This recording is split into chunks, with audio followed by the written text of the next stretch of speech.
Okay, good afternoon, everyone. I'd like to call the Board Operations Committee meeting to order. Would you all please rise for the Pledge of Allegiance? I pledge allegiance to the flag of the United States of America and to the republic for which it stands, one nation, under God, indivisible, with liberty and justice for all.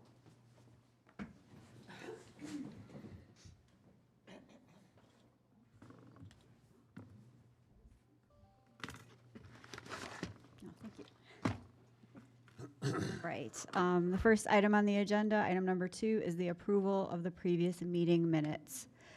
Does anyone have any corrections or additions to the meeting minutes from May 14th? Is it really, gosh, May? May 14th, 2024? Nope.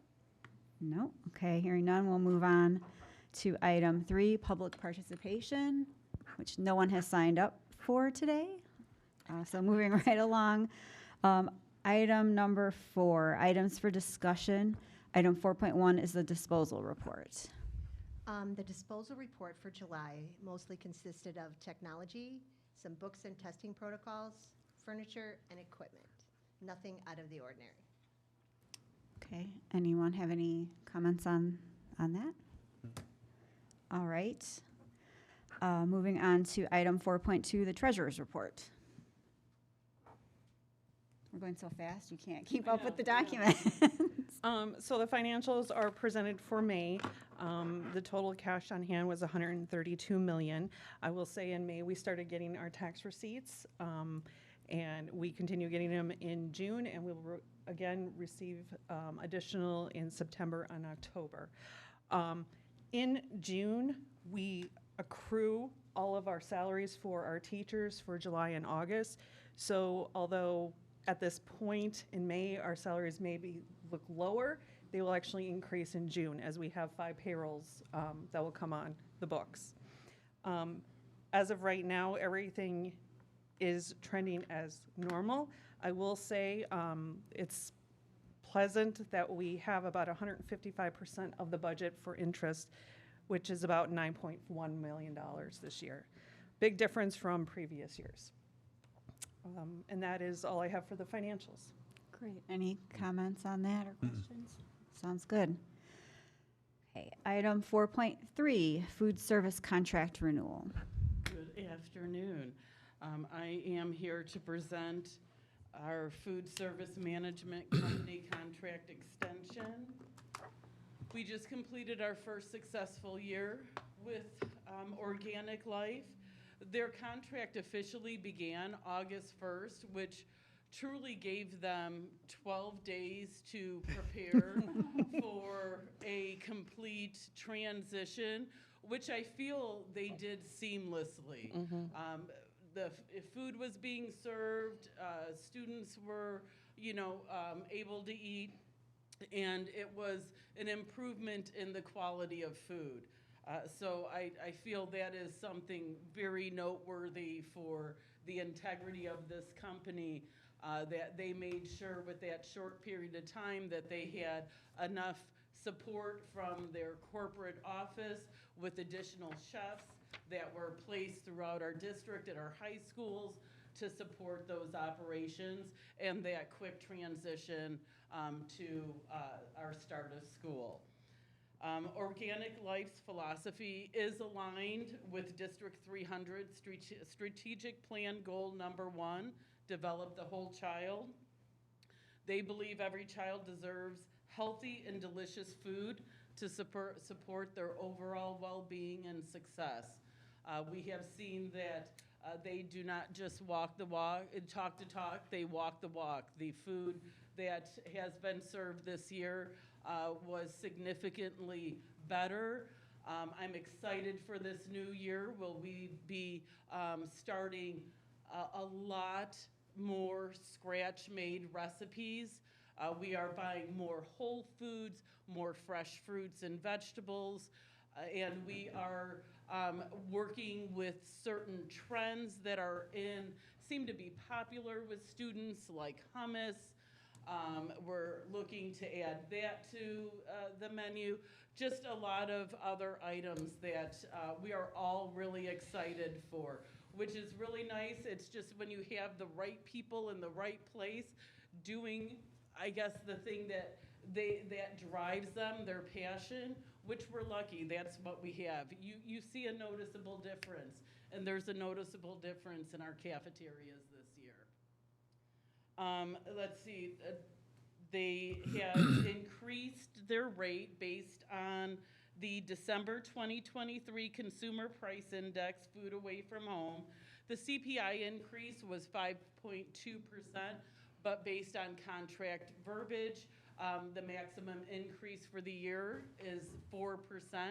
So the rates will be increased 4% beginning August 1st, 2024 for the school year 2024-2025. The administrative recommendations, the administration recommends approving the one-year contract extension with Organic Life for the 2024-2025 school year. The fiscal impact total will be approximately $7,871,713 for fixed meal prices and $1,328,287 for alternative service labor costs, for a total of $9,200,000. The alternative service is for our lunchroom monitors. The state and federal reimbursements through the school nutrition program and student meal fees will help support the funding of the food service program. The district has averaged a surplus of $1.6 million in funds available to support the program over the last 5 years. And that 1.6 million has gone into the lunchroom tables that you see and just some of the improvements in our cafeterias. And the new equipment to help support the initiative of more scratch-made meals, and also a focus on ensuring that we have a hot breakfast item available at all of our schools every day. So we have made sure that we have the equipment in place to make sure that they are successful in accomplishing these new goals that we have set for together for our next school year. I got a question. Go ahead. After the board approves this at their next meeting, what's the process for notifying the parents about the increase? There is no increase.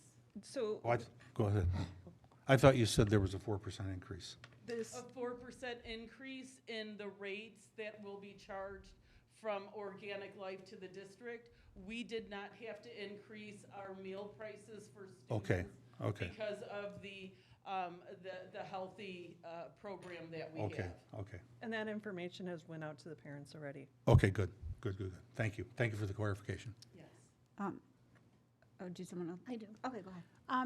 Do you have numbers, like, did the number of kids that bought lunches this year increase from previous years in any discernible way? We had months that were higher than other months. Some months that broke even, but we had 3 months during this school year that had a 9% increase in participation in lunch alone. Over the school year, we averaged about 50% of our student population participated in lunch service across the board.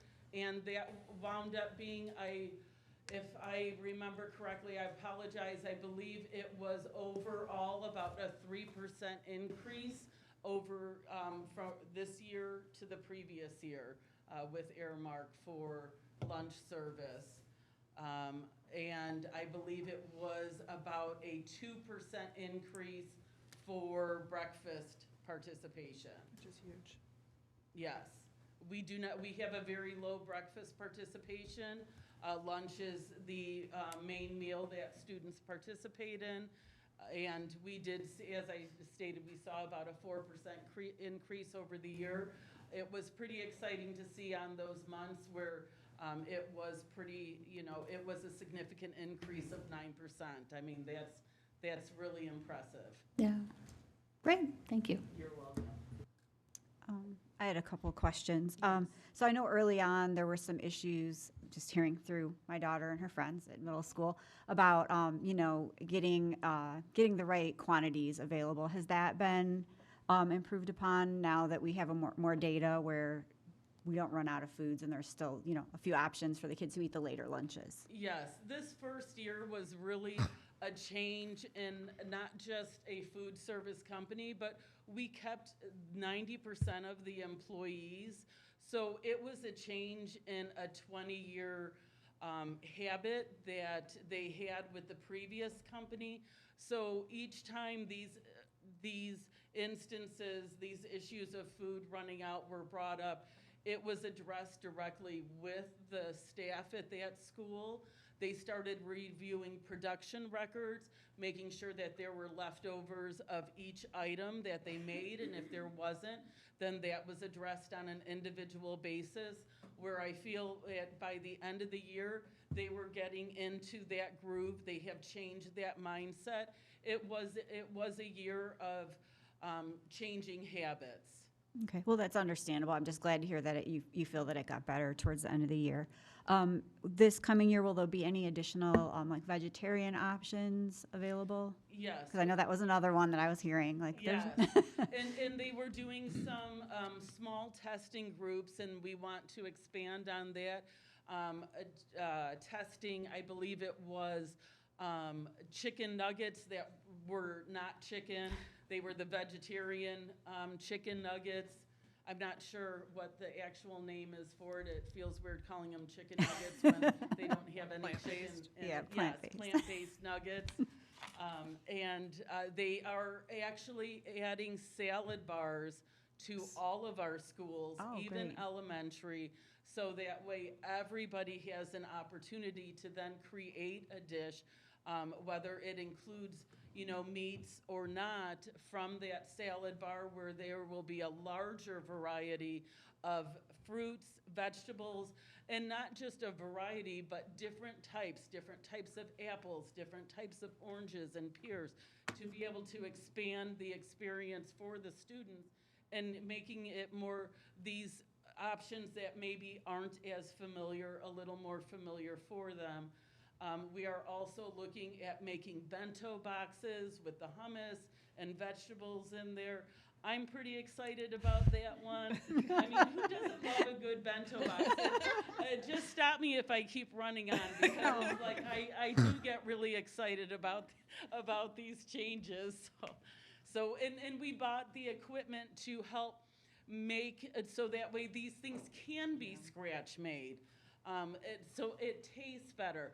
We have been working on a recipe software, so now we're able to integrate different seasonings, because we can be very specific on the ingredients that are being put into these recipes, because they are, we're buying the whole foods, we're buying the fresh fruits and vegetables. So they're creating these recipes at a school level that doesn't already have sodium added to it, because we have very strict sodium and sugar and grain levels that have to be in a recipe.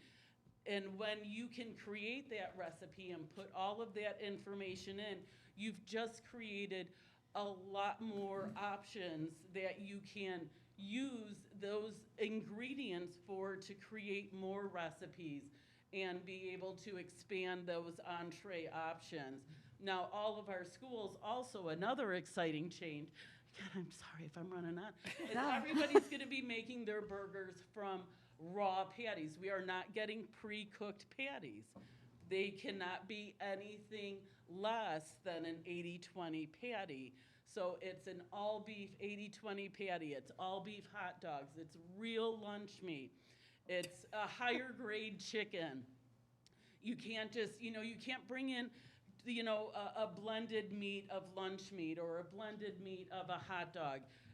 We got very specific in that, and now that we're not having to work off of a commodity order that was placed by a vendor who's no longer here, nor meets the quality or standards that we're trying to set for our students, Now it's like the doors are open and we get to like do all of it or Organic Life's way. So it's really exciting. Yeah, that is exciting. It was my understanding that at some point some surveys went out about the satisfaction level. I think it'd be interesting to hear, what those were from last year, and then just keep kind of building as we're adding more things. Look at it in a Absolutely. comparison, kind of like Nancy asked, like how many people are we seeing participate? Just because that'll help us to gauge, how happy students are with the Absolutely. new offerings. Unfortunately, it wasn't a large participation, which we kind of knew it wouldn't be. It's hit or miss, and it was voluntary, and it was sent out with the principal's weekly update for, I believe, a few weeks in a row to just gain interest in it. Now, some of the feedback that we got, the majority of it was that they were satisfied. We had some that there's nothing there that I like, or breakfast is icky, or whatever it is. But the majority of the responses that we got is they were satisfied. They were satisfied with the selection. They were satisfied with the quality of the food. Nobody jumped out like, this was my favorite and I look forward to eating this every time. Nothing, but they also then presented suggestions because we were asking for feedback. And a lot of the things that we're doing this year is based off of those suggestions. We're increasing the breakfast options. We're making sure there's a hot breakfast entree item at every school every day. Those options, we're expanding the lunch menu. We're, trying to get more ethnically diverse within the recipes that are offered. And then, as I said, going to, scratch-made and raw preparations, so that way the students are getting a quality meal like they would at home. Well, I'm glad to hear that, because I think if we ask for feedback and then we don't do anything with that feedback, then people aren't going to give us Yeah, feedback. no, we So absolutely I'm excited did, to and- see, how Yeah. the students And respond they to had that. some great ideas too, so that was exciting. Okay, and I just had one more, sorry. Although Um, we couldn't replicate the Big Mac like one family had asked, so they will be disappointed. I have one more question, just because, the CPI went up higher than the rate that we're able to charge, that they're able to charge us to make this food. How are they going to address kind of the budget? Like, we all know that food costs are going up, but we want to keep the Yes. quality there. What's the strategy for I that? had a similar question, and we meet weekly with the food service management team. And I did have a similar question: is this going to impact, our food options, our selections, the quality? And they assured me that it would not, because their main focus is to increase participation. Because if you increase participation, then you're selling more meals, and obviously then they're able to make a higher percentage of revenue from that meal that they served. But we're also moving to scratch-made recipes. When you're buying the ingredients to make something, it costs much less than buying the processed and prepared foods that were previously being done. If you go and purchase that bushel of apples, you're going to pay less than if you bought a bunch of applesauce or canned apples or however else that comes served. So we have bought equipment to support the efficiencies needed to be able to increase that amount of scratch-made food, increase the variety of the fruits and vegetables, and be able to have it to where it's all of the fruits and vegetables will be cut, so that way they don't take a whole apple. They can take a couple slices of an apple. They can take some strawberries, some grapes. So that way it is a wider variety, and there's going to be less waste. So the less waste with the options that we have with the salad bars, as well as the equipment that we have purchased to be able to help make these scratch-made items, and then the ingredients that they're purchasing that are less, that cost less than the already prepared or already sliced items, is where they're going to continue with their cost savings. And as a growing company that has been in business for, for quite a while, I don't have the exact years, but they started in the restaurant. They have established good relationships with food distribution companies, whereas a lot of this past year, when there was a milk carton shortage and a lot of school districts had to go to shelf-stable milk, we never did. Our milk delivery was consistent and was met at the full amount that was ordered at each of our schools through the year. So it's benefiting from their relationships, their corporate discounted pricing through this, and then the extra efforts.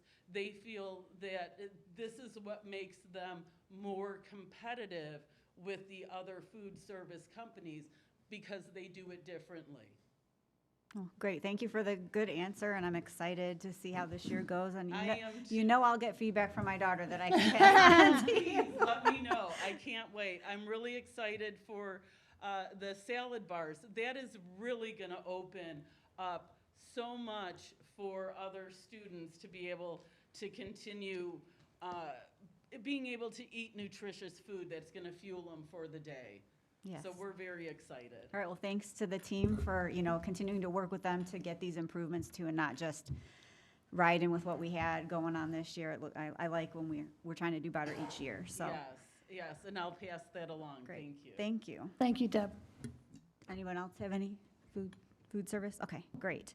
Item 4.4, technology services contract renewals. Yep, so today I just have all renewals, so nothing new to bring to you guys today. So we have, first on the list is our VMware.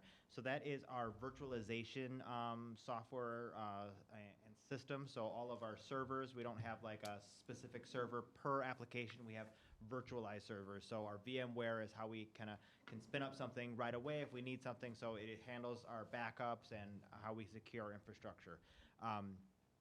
We are recommending the renewal of this for a one-year contract at a cost of $38,860.80 out of the technology budget. The next one is Hapara. Hapara is it's a classroom management software. It is used to interact with students with their Google Drive and their documentation. So you can teachers have access to student drive documents and files, but then also can see real time what students are doing on their Chromebooks in the classroom.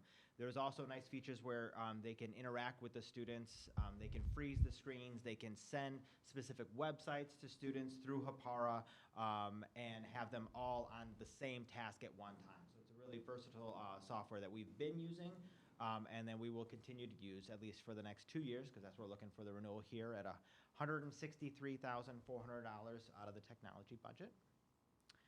Our next one is a very important one, that Incident IQ. That is our help desk system. So this is our new system, and it is amazing. We are utilizing it to incorporate more and more systems into our help desk process. So when we went with Skyward, we did not have help desk stuff for them. So now we have ability for anybody in the district to fill out a question about Skyward, and it goes to the purchasing department or the payroll department. So it's not just the help desk techs who are handling it, because the system is so robust that we can move it around to different programs. We're also opening it up to students, so students can fill out help desk tickets. We're making them called quick tickets, so it's a lot easier. They just choose something that it might be wrong, and then we can facilitate their support. But it's important to me, it's important to our technology team that we support not just our teachers but our students. They've been able to use it because they can email support at D300 and it automatically creates a help desk ticket. So parents, students can already do that, and they have been doing that. But now this upcoming year, the students, at least the students who have email, so our middle school and high school, will now be able to go in and create tickets on their own on the fly without having to just email support. But that'll still exist going forward. So it's just a great system compared to what we had previously. So we were looking for another renew on that at $47,941.77. The last item here is actually from our data team. It is Schoolytics. Schoolytics allows them to connect data components from multiple sources into one usable resource for students, teachers, staff, parents, and administration. And then during the 23-24 school year, the DM group completed an extensive review of special education programs in D300, and some of the recommendations included revising MTSS processes and procedures, and adding the MTSS module to the existing Schoolytics platform will allow us to meet these recommended goals. So the Board of Education approved a 3-year contract for Schoolytics during the 23-24 school year, and we are now recommending the approval of the addition of the MTSS module for Schoolytics. The cost for the MTS module is $140,000, and that will come out of the data and assessment budget. And that's all I got. Okay, any questions? I have two. I'm in a question mood today, I guess. What does the DM group stand with? So It's the district management group. Okay, and so in general, when we're doing these renewals, are we going out for feedback from the people who are the users of these to make sure that they're happy with what we're using? How often do we check and see, like, is this still the right tool, you know, for the teacher or for the, whoever's the user? for a lot of that, we do kind of have some technology surveys, but also we have been analyzing the usage through our system. We have something called Learn Platform that we analyze the utilization of the software, how many students are using it, how many teachers are using it, and whether it's really still meeting our needs. When it comes to a couple of these were in the background, like the VMware, Yeah. it's really just tech and we like it, it's still working fine. And then Incident IQ, we've gotten a lot. We actually have surveys that go out periodically, so people don't get survey fatigue. So we're keeping track of how they like the system, whether they don't like the system, how are we responding? Are we responding fast enough? We do have actually weekly meetings on our help desk system to monitor how efficient we are responding to tickets throughout the entire district. So not just help desk, how are the zones responding? Do we need to address certain issues? Are we seeing things that are coming up more often? So we have actually a weekly meeting just on that program on its own because it has a lot of analytics in it. And then the Schoolytics, we've been doing a lot with that this year because it can do a lot more than what we originally got. Like, so with Performance Matters and Schoology and Power School, you know, they're all Power School, and Power School doesn't like to talk with itself. So it would get here, you'd get something over here and maybe something over here, but Schoolytics, we were able to partner with them. I met them at a conference. I met their founder, and they, you know, I said, hey, this really sounds like it could work for us. And so we went out with them, and they came to us and are really like working with us and customizing their solution to fit our needs. And now they're able to scrape data out of Schoology, which we had no insight into before, but we worked with them, and they can get all this data now that, you know, eventually we'll be able to get this kind of data in the front of students so they can see, like, this is a student dashboard and here's where I am and my understanding of these standards and stuff. So I mean, that's the future goal, but we're working really hand in hand with this company, and this MTSS module will just help with that process. That's great. Yeah. Thanks for explaining. Yep. Any other questions? Okay. All right, great. Item 4.5, Jacobs High School sanitary line and auditorium change order approval. Yeah, unfortunately, my changes aren't as exciting as Deb's were, and so we'll just jump right in. But they're much needed. Yeah. They are much needed, yes. So we had 2 change orders this month come through for Jacobs High School, one for the sanitary remodeling, and then in the washroom remodeling, and then also in the auditorium remodel. So the first one consists of our main sanitary line that leaves the building. When we did our initial evaluation and planning phase in 2022, we had one of our vendors do a scope and looked at all the main sanitary lines, and they confirmed that it was a 6-inch line the entire way through. So our architect designed it for a 6-inch line, which is code.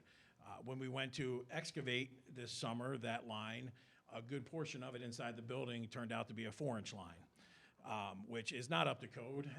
And looking with the contractor, the line was put in 1975. So, you know, it was an honest mistake. This is a vendor we use consistently, and we have used consistently in our district for construction processes and different ordeals. So looking at that, we needed to come up with a new 6-inch line through the building. Our architects and our construction team worked quickly and They designed it where it was a shorter run out of the building instead of just replacing that entire line. And we were able to split that to break it off to keep that 4-inch line for not for the plumbing, for a different side, for mainly just sinks. So the change order for that sanitary line comes out to a grand total of $120,571. That breaks down between the different contractors on here. General trades, Manusto's General Contracting, $10,000. Flooring with Douglas Carpet 1, $26,875. Plumbing, Abitua Sewer, Water, and Plumbing for $70,000. Construction management fee with our construction company, it was $3,741. And then our architect fee with Dewberry was $9,955. The reason the flooring and everything is there because we had to excavate about 150 feet through the building. So we had to remove some flooring in some areas. The second change order came from the auditorium renovation. We had to do some excavation for new electrical and data lines running up to the main stage for our AV and sound. So we determined that we need to replace the carpeting. As we went to take out the carpeting, originally we thought we could save the aisle lighting and replace it, but it was too fragile, it's older, and it started to fall apart. We realized that we could not splice it and put it in different sections as it was outdated. So it was determined that that whole aisle, it's kind of like track lighting along the floor, along the aisle, needed to be replaced in the auditorium. The change order for that needed was for $44,733 to Associated Electric. Following the procedure for change orders, board member Christine Burkett approved both of these change orders, and the fiscal impact of these changes total is $165,304, and this will be funded through the summer projects allowance. Any questions on Did this? you say that you informed the company that did the previous sanitary line to let them know that some part of it was 4 inches as opposed to 6? Yes, ma'am. Yeah, us and also our construction company had a long conversation with them about that. Okay. Okay, thank you. Yeah, not as exciting, but definitely needed.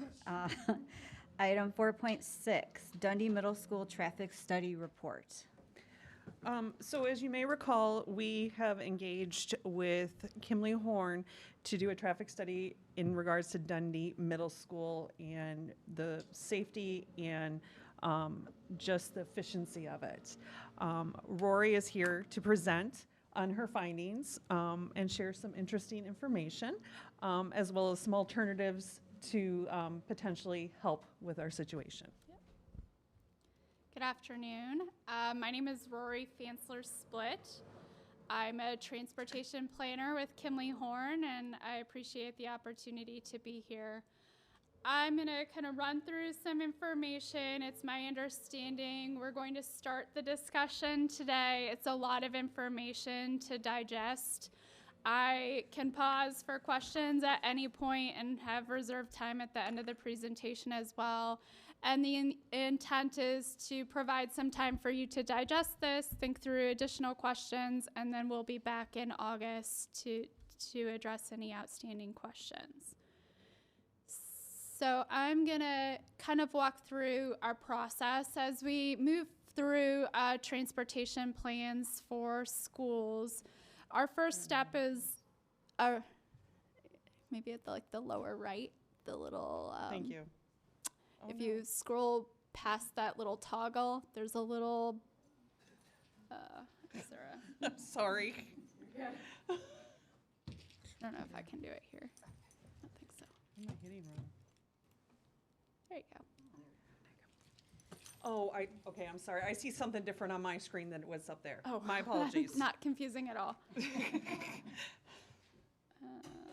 make sure this works.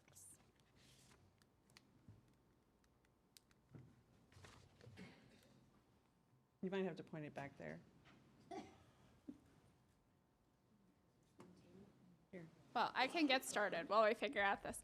So our process is pretty straightforward. It starts with a review of existing conditions with the school and the district. So we sat down with the school and the district, I think late April, early May, and just take a look at how the school functions today, what's working, what's not, and talked a little bit about operational conditions from a bus how many buses are serving the school enrollment, existing and future enrollment, how many staff are helping manage the drop-off and pickup process. So we went through that with the school and the district, and then worked with them to actually be on site during student arrival and departure conditions to make some observations.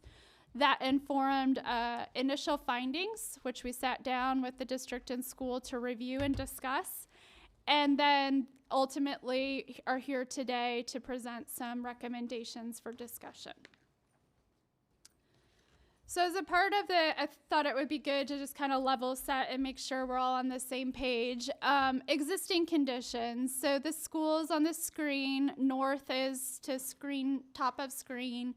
So I'll try to be sensitive to referring to the screen. But the school currently, there's 2 access points to Route 72. The signalized intersection is considered the primary access, and then there's a stop controlled intersection to screen right, the east. All buses currently use both driveways. So if the buses are approaching from the east, from screen right, they're using that stop controlled driveway to access the site. If they're approaching from the west, they're using the signal, and then the reverse in their outbound trip. The buses are loading and unloading students on the south side of the building in both the morning and the afternoon. In the morning, the bus arrivals are somewhat staggered, and so oftentimes you'll see students departing curbside. In the afternoon, they are pulling into the designated loading spaces that are highlighted in yellow. The special needs buses are loading and unloading on the north side of the building. Students are accessing the site via the signalized, so the little circle icon that's representing a signal. All student traffic, so parents, guardians, are arriving via this signal. No students are arriving via that east driveway. The students approach the site from that signalized intersection. They travel north, and then they load and unload on the west side of the building in kind of a designated curb lane, which is striped with parking boxes to help facilitate vehicles moving forward. Staff is currently parking in the west lot only. That south parking lot, just south of that yellow bus loading zone, is not currently used for parking. It's used as a part of the school evacuation plan only. There is police presence during both the morning arrival and afternoon departure period. It's indicated by the star icon, what I would characterize as like the main internal intersection. The police are there to help direct traffic, to keep people moving. I think one of their primary responsibilities is to hold traffic to allow buses to exit the site efficiently. So we learned all of that, and then we went out into the field and saw what is happening today. And we selected the data of observations in partnership with the school and the district to represent typical conditions. So reviewed programming information to make sure we were capturing kind of a typical day. So we were out there, I think it was Thursday, May 10th. It was a very rainy day. I know this because I did not wear my rain boots. So it was a very rainy day. So what that meant for us was we were able to capture what I would characterize, and I think what the school validated as peak conditions, what you would likely see during winter. This is a bus. All students have access to a bus, I believe, at this school. In weather conditions, students may not want to wait in pouring rain for the bus or in the snow, so we were able to capture peak conditions.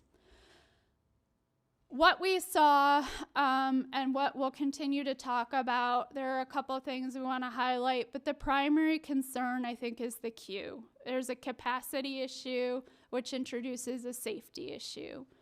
On site, there's about 800 feet, which accommodates roughly 32 vehicles to queue. So that space on the west side, that primary entrance lane, is about 800 feet.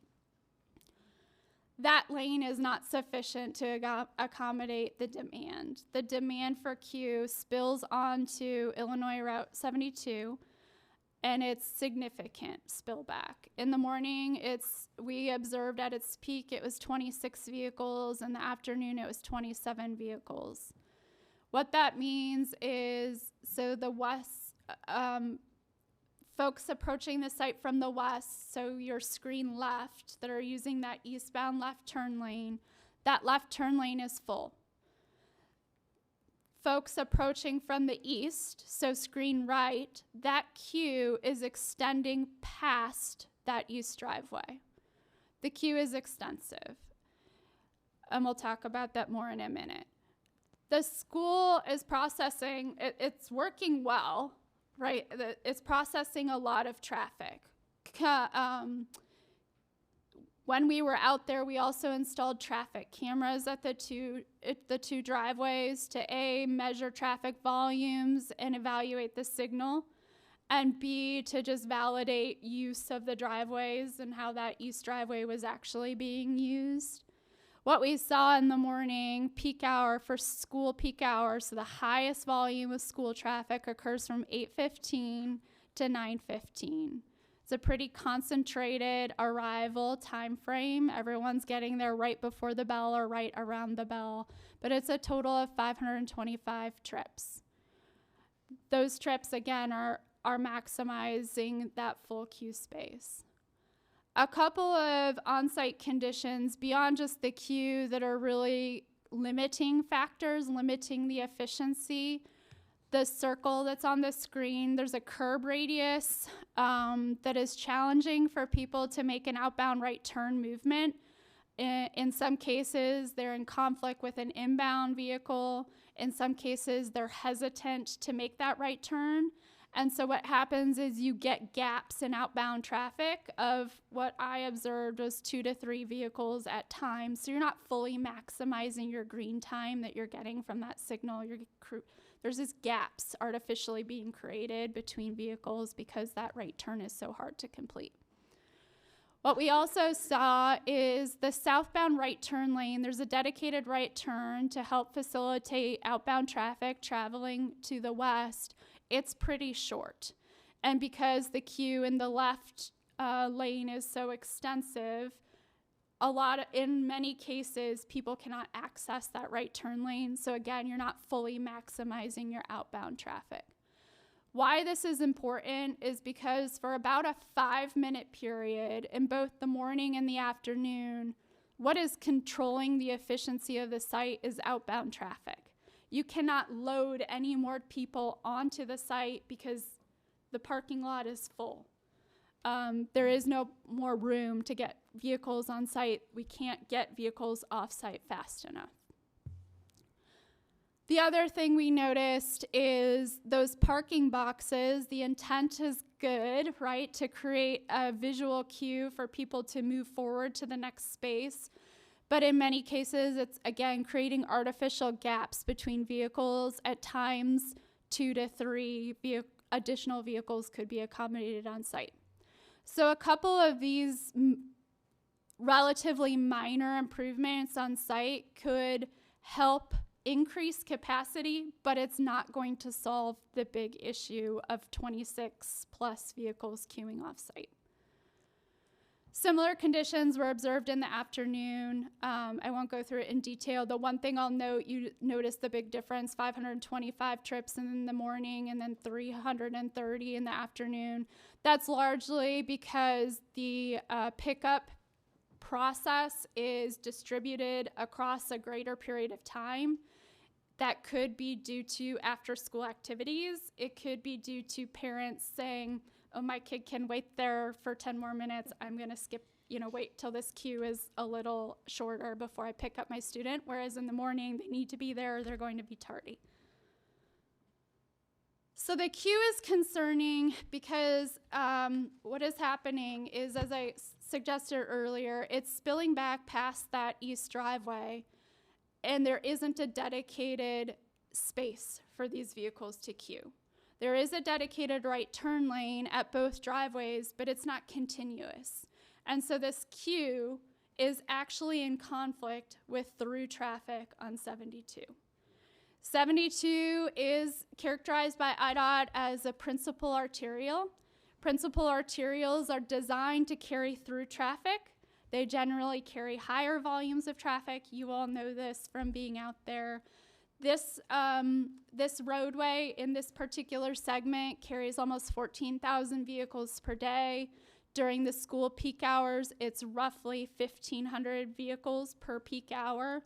What this means is that queue is just exposed to a high volume of traffic. And when we pull the crash history from IDOT, there are a number of crashes reported in the vicinity of this intersection, predominantly rear-end crashes, which you often see at signals, but you often see where you have queuing. And when we look at the geometry of this intersection, it's not surprising. To provide for a continuous turn lane here is expensive, it's time consuming. IDOT, I'm sure you all have heard, is not always the most efficient agency. They have a lot to do. It would require further study. We would need to evaluate utility conflicts. And again, you have this exposure. It creates a safety question. And so then we look at, okay, what are our options? Our options, and when we approach these types of projects, we're looking for cost-effective options. How do we rethink the existing pavement? We want to try to avoid introducing new pavement. So when we look at this particular campus, we need about 1,500 feet of queue space on site to accommodate demand. What that would require is, instead of all vehicles continuing northbound and loading and unloading students on the west side of the curb, they would first need to circulate through the parking lot. So that parking lot on the west side of the building would become part of the circulation route. It would provide for additional queue capacity. At first, it seems like a good idea, and then you look a little closer, because what you're doing, and I don't know if there is.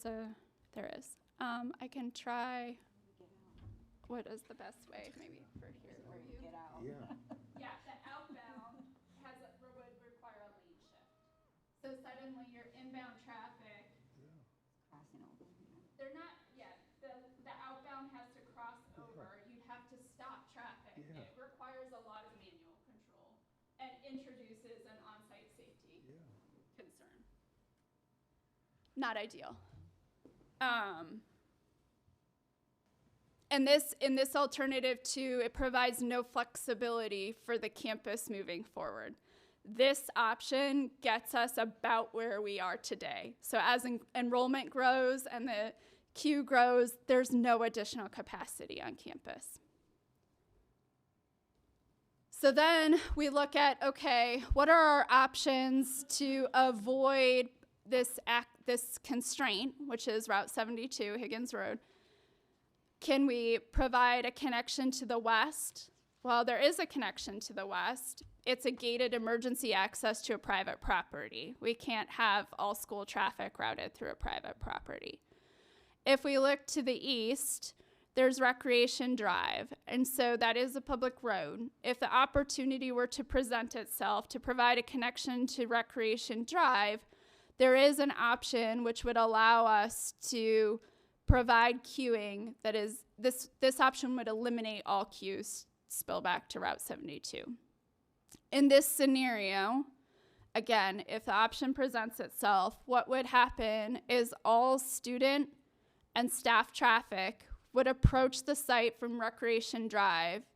They would travel southbound via a new roadway connection, use that north drive aisle on the north side of the building, and then load and unload driver's side headed southbound on the west side of the building. Staff could also use Recreation Drive, but they would bypass the queue using the dashed line on the east side of the building, so screen right, and they would access the south parking lot. This would require a modification to the evacuation plan, but it would eliminate the current conflict between staff trying to get into the parking lot and the queue that is parents and guardians trying to load and unload on the west side of the building. So this would allow staff to kind of skip the queue and head to that south parking lot via the east drive aisle, which currently exists. In terms of the police presence would still be required. Buses would approach the site the same way they do today using Route 72. The police presence would be there to hold traffic to allow buses to come in, and in the afternoon, similarly hold traffic to allow buses to exit. Under this scenario, we would recommend some additional staffing at the northeast corner of the site, indicated by the star, I don't know what that icon is, the little star in the northeast corner. That would help direct kind of flag staff to use that east lane and eliminate or minimize through cones, signage, and staff presence any student, parent, guardian use of that east drive aisle. This would require a change to the special needs bus activity. They would need to no longer load on the north side of the building. It sounds like there is an option for them to load on the south side of the building or potentially even the east side of the building. The afternoon would work very similarly. All pickup activity would approach the site via Recreation Drive. In the afternoon, there's a pretty significant benefit for staff trying to exit the site. Because they're parked in that south parking lot, they would have direct access to the signal or the stop-controlled driveway.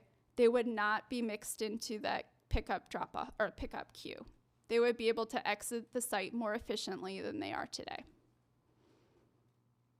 And in this scenario, well, as enrollment grows and the queue grows, you may start to see spillback to Recreation Drive. It's not a principal arterial. It's not carrying 14,000 vehicles per day. It minimizes risk exposure to a high volume of traffic. And this does provide some flexibility for future enrollment growth.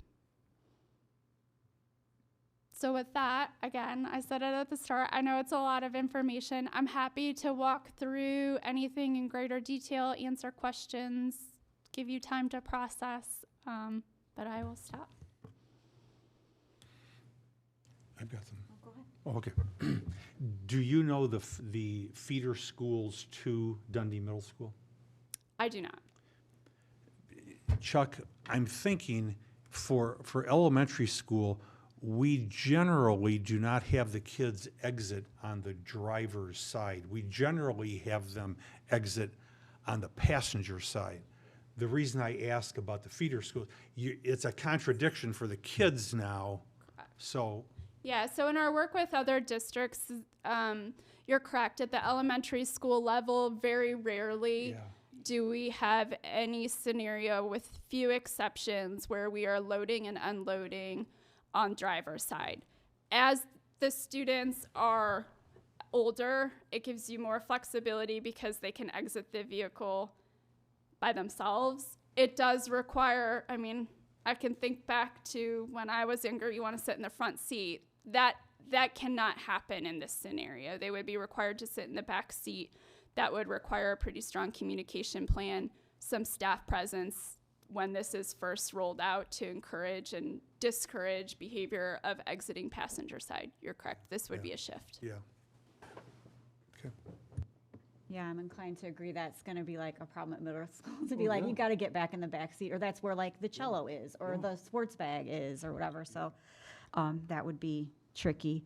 I was curious as well, do we know what percentage of our students are coming from the west? Because that's going to be a lot more driving, and that intersection at 72 and Randall is one that backs up as well. So we're trading out one for another, and potentially, I mean, the temptation is going to be there to try and just go in the old way because your kid's going to be late by going all the way around, which you're going to hit an additional at least 2 traffic lights, and that turn lane to go northbound on Randall is not a very long or robust turn lane, nor is the turn lane into Recreation Drive. Yeah, that's a good question. So based on the count data, so we do have data, there's almost twice as many students that approach from the east. So the west is a smaller group of folks. It would increase their route. The good news is that King County is making improvements to the intersection of Randall and Route 72, which includes signal modifications, lengthening those turn lanes to increase capacity. So the queue and delay that you see today will be addressed. Right now, they're planning for that improvement to occur in 2025. So they're under phase 2 design. I think they need some right-of-way acquisition, but as of right now, it's planned for construction in 2025. So it would be additional travel time, and additional mileage for folks approaching from the west. But what you see out there today would not be the experience that they have trying to navigate to Recreation Drive. The construction time is 2025, to be completed 2026, 2027? I would assume it, That's what I would, yeah, yeah. 1 year, yeah. One Yeah, season. I would just, again, worry about that turn lane into Recreation Drive. I'll have to go look at it again, but it's not a very long turn lane at all. So then you're gonna just be backing up on Randall, which is also a scary road to be sitting. Yeah, my guess is if this were to move forward, we would need to evaluate the signal timing and likely modify the signal timing at that intersection to provide additional green time during the school. It probably provides some level of green time, but it's clearly not timed to accommodate this traffic. You started off by saying that you try to work with what you have, okay, which is logical. Have you thought about what would be the ideal solution? Have you thought about that? I think in this scenario, the challenge is you need people to use the signal. And so while you have a lot of pavement on the south and east side of the building, Yes. a lot of that is not usable because everyone's going to this signal. And so I think the ideal scenario in my mind is we're being sensitive to cost. We're being sensitive to future-proofing the campus and providing flexibility. Creating another access point gives you flexibility. So maybe if it, and again, we looked at to the west, it's constrained. We look to the east, maybe there's an option. Additional access gives some level of flexibility. It doesn't mean what we've presented is the end-all be-all in perpetuity, right? As travel patterns change, as your student population distribution changes, maybe that a route gets used differently, but it does create some flexibility, which you currently are very constrained because you're on an IDOT arterial. Yeah, I think the unfortunate thing is adding the flexibility on one end cuts off an Correct. option on the other end. So it doesn't, none of them seem like the perfect, easy solution at Correct. this time, but. And you could, one option that could be explored is do folks from the west somehow have a different travel route? That's hard to enforce. Usually we try to have a one-way traffic pattern, so you want everyone entering from the same point and a one-way flows, so you're minimizing conflict points on site. It's certainly something we could explore if that's a primary concern. But as I said, there's more than twice the population is currently approaching the site from the east. Yeah, my daughter goes to school there, so I'm very familiar with sitting in that thing. And parents get there, what's the dismissal time, like 3:50? Parents line up at 3 o'clock. Yep. When you show up to get your kid for an orthodontist appointment, you can't even get into the parking lot, so people drive the wrong way down because it's Yes. backed up, and you have to go get your student for their appointment. So I don't disagree that, I think this has been on my mind for a long time, that's and it feels very unsafe sitting on that road, just while cars are trying to get where they want to be. But I don't know what I wish there was a magic solution. But I'm glad we're looking at it.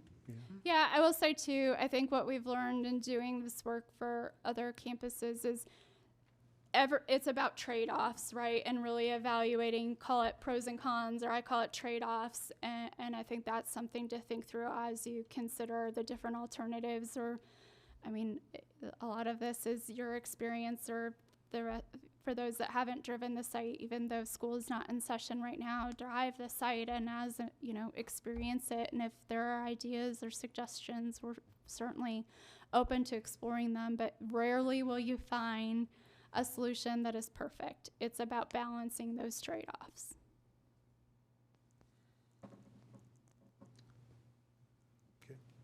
Anyone else? Okay. Thank you.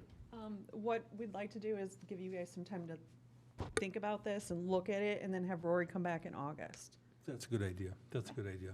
Yeah. And that way, if you guys have any other questions or, we can Yeah, work through that, that's a okay? good idea. Yeah, Thank you. and feel free to contact Jennifer between now and then, and I'm happy to answer any questions.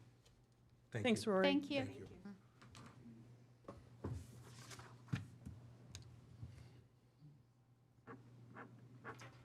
All right. Item 4.7, construction updates. All right, I'm back with some good information now, I promise. So, That was good information. Yes. it was good information, just More good and bad. exciting. Anyway, so construction update, just some of all the projects we're working on this summer. DMS HVAC renovations, our geothermal program, and also some office remodeling is going great. We got a great start through the abatement. We're a couple days ahead of schedule, so they were able to jump on that. So we are currently on track to be done by July 31st. And I don't want to say a couple days early, but we're on point right now. We're on track. One of the nice things we got done this summer during the move out, after last year getting the classrooms back and realizing it was 90 degrees and 85% humidity in the middle of August, or the early August, is we were able to clean all the carpet in that section on that Friday and Saturday before they put the floor protection down. So when we take that up, we're already ahead of schedule on the cleaning side too. So we're looking forward to getting some of those classrooms back like last year in phases as they get done with them. Our construction team is really great with working with us because they understand the situation we're in, because the teachers want to get in there and get set up. So we're pretty excited about where we're at Dundee Middle School. BR2, which is the Eastview Intercom, Liberty Intercom, the area of rescue, that is pretty much wrapped up. They just have to tie in some electric. That's just a notification in the stairwells that, hey, I'm stuck in the stairwell, please come and get me if there was an emergency. So that's wrapping up. The Jacobs toilet rooms, we already talked about that, but even with all those problems, we're on track to be done by July 31st, so that's great too. Westfield gym acoustics and intercom, some of the hardwiring in, or the conduit and everything, some of the infrastructure is being put in. That started this week. Theater, 2024 theater renovations, BR1 electrical stage lighting, Crown and Jacobs. Like I said, even with a little bit of change we had to do at Jacobs, we're on schedule there. That has been exciting to see that really open up, and all the work that's being done there. So they're on point at Jacobs and Dundee Crown. Renovations BR2, Westfield Middle School classrooms. All the classrooms are complete. Furniture is back in, they're clean. The only thing our staff needs to do is just go back and put the fuzzy feet on the desks and the chairs. Yes, that is the actual term. It's the company, it's a great term, but that'll protect our flooring moving forward. So that's the only thing there, but those classrooms are complete. BR3, which is, that's the area rescue. I'm sorry, I already talked about that. And then 2024 BR4, chiller is done at Jacobs. We're excited about that. The DMS fire alarm is on schedule. We haven't had any issues there, but that's a massive move across that school to get that up to date. And then theaters too, but also at Dundee Crown, sorry, brain freeze for a second. The intercom and clocks, we're ahead of schedule there too, as far as where we need to be at this point. So we are going to we scheduled training the 24th of July for the staff to go through the system. It's something we were unable to do last year at Westfield, and we determined it was a necessity. So our construction team worked really hard to get that done and to get the items up and ready. We are 100% complete on the first floor and working on the second floor right now. Great. It's a lot of good things happening. Yeah, we're looking forward to when you do the pictures, so we can see how everything looks when we come back in, isn't that usually August or September, we get to see? I think if I recall right, it might be the second meeting in August. Great, thanks for the hard work. All right, that concludes the agenda, the items for discussion. Announcements, the next the Operations Committee meeting is scheduled for Tuesday, August 13th at 4:30 And we will PM. have the tentative budget at that time. Great. Look forward to that, hearing it many times. All right, with that, we are adjourned. Thank you, everybody. Thank you.